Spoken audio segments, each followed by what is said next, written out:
মা সালমা, সালমা কোথায় গেলি মা? জি মা, বলো, আমি পড়তে বসছি, কি বলবা? এত পড়া লাগতো না, এই পাশে আয়। জীবনে পড়ে না। বলো, কি বলবা? তুই এত পড়া কি করবি আমারে কত একবার? কেন মা, আমি চাকরি করব। আইছে মাইয়া মানুষ, তুই এত বড় হয়ে চাকরি করে কি করবি? তোর আর 2 মাস পরে 18 বছর হইলেই তো তোর আমি বিয়ে দিয়ে দিব। না মা, আমি এখনই বিয়ে করব না, আমি পড়াশোনা করে চাকরি করতে চাই। হইছে, এত বড় লাগতো না, যা রান্না করে বাসনগুলো মাইজা দে যা। ঠিক আছে মা। পরের দিন, মা, আমি স্কুলে গেলাম, তুমি থাকো। দাঁড়া দাঁড়া দাঁড়া দাঁড়া, আজকে স্কুল যাওয়া লাগতো না, আমার শরীরটা ভালো না, যা রান্না করে কামটি করে দিয়ে আয়, যা। আচ্ছা মা। স্কুলের দৃশ্য। Roll number 1, yes ma'am. Roll number 2, yes ma'am. Roll number 3, yes ma'am. Roll number 4, roll number 4।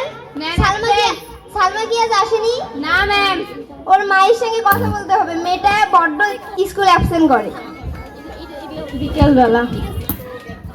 লা লা লা লা লা। কি গো সালমার মা, বাড়িতে আসো নাকি? দেখো, আরে স্কুলের আপা মনিতে আসেন আসেন, বসেন বসেন বসেন। না কোন কি কইবে? না, আমি বসতে আসিনি, আপনার আরে সাথে কিছু বসেন। কথা ছিল। না, আমি বসবো না, আপনার সাথে কিছু কথা ছিল। আচ্ছা বলো। কিছুদিন ধরে দেখতেছি সালমা স্কুলে আসতেছে না, ওর কি কোনো সমস্যা? না গো আপা, কি সমস্যা হইব?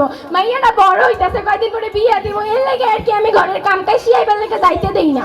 না আপা, আপনার ধারণা ভুল। বর্তমান নারীরা বিভিন্ন পর্যায়ে তাদের তাদের দক্ষতা প্রকাশ করেছে এবং তারা কোনো কাজেই পিছিয়ে নয়। আপনার মেয়ে অনেক মেধাবী এবং তাকে যদি তার শিক্ষা সম্পর্কে সচেতন হন তাহলে সে ভবিষ্যতে অনেক বড় কিছু করতে পারবে। ঠিকই তো, এমনি তো ভাইবা দেখি নাই। আচ্ছা আপা যান আপনি, কালকে থেকে আমি ওরা প্রতিদিন স্কুলে পাঠাবো। আচ্ছা ঠিক আছে। আসসালামু আলাইকুম সবাইকে। আমাদের নাটকটির নাম ছিল শিক্ষার সচেতনতা।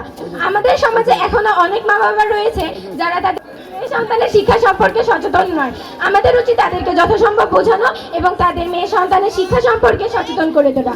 সকলকে আমাদের নাটকটি মনোযোগ সহকারে দেখার জন্য ধন্যবাদ।